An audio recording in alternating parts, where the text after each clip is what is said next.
Plus de 200 membres de l'élite des super riches appellent les gouvernements du monde entier à nous taxer, les ultra riches, maintenant, afin d'aider des milliards de personnes aux prises avec la crise du coût de la vie.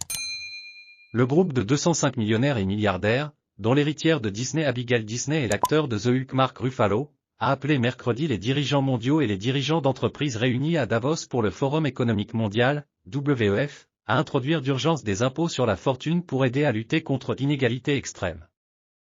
Le manque d'action actuel est très préoccupant. Une réunion de l'élite mondiale à Davos pour discuter de la coopération dans un monde fragmenté est inutile si vous ne contestez pas la cause profonde de la division, ont-ils déclaré dans une lettre ouverte publiée mercredi. Défendre la démocratie et renforcer la coopération nécessite des actions pour construire des économies plus justes dès maintenant, ce n'est pas un problème que nos enfants peuvent régler. Il est maintenant temps de s'attaquer à l'extrême richesse, il est maintenant temps de taxer les ultra-riches.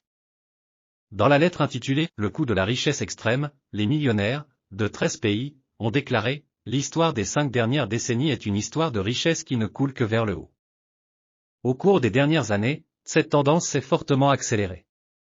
La solution est évidente pour tous. Vous, nos représentants mondiaux, devez nous taxer, nous les ultra-riches, et vous devez commencer maintenant. Les signataires super riches, qui se présentent comme des « millionnaires patriotes », ont averti que l'inaction pourrait conduire à une catastrophe. Il n'y a qu'un certain nombre de stress qu'une société peut supporter, il n'y a qu'un certain nombre de fois où les mères et les pères verront leurs enfants souffrir de la faim tandis que les ultra-riches contemplent leur richesse croissante. Le coût de l'action est beaucoup moins cher que le coût de l'inaction, il est temps de se mettre au travail. Cela survient alors que de nouvelles recherches montrent que près des 2/3 de la nouvelle richesse amassée depuis le début de la pandémie sont allés aux 1% les plus riches. L'organisme de bienfaisance pour le développement Oxfam a découvert que les mieux nantis avaient empoché 26 milliards de dollars, 21 milliards de livres sterling, de nouvelles richesses jusqu'à la fin de 2021. Cela représentait 63% de la nouvelle richesse totale, le reste allant aux 99% restants.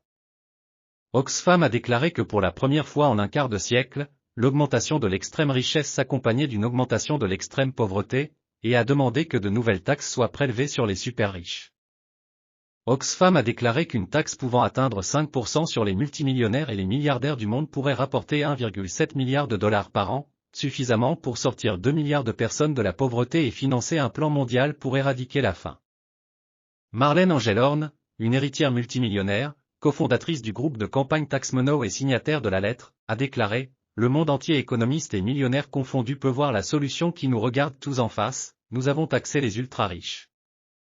Si nous nous soucions de la sécurité de la démocratie, de nos communautés et de notre planète, nous devons le faire. Et pourtant, nos décideurs n'ont pas le courage ou ne ressentent pas le besoin d'écouter toutes ces voix. Cela soulève la question, qu'est-ce qui les arrête ?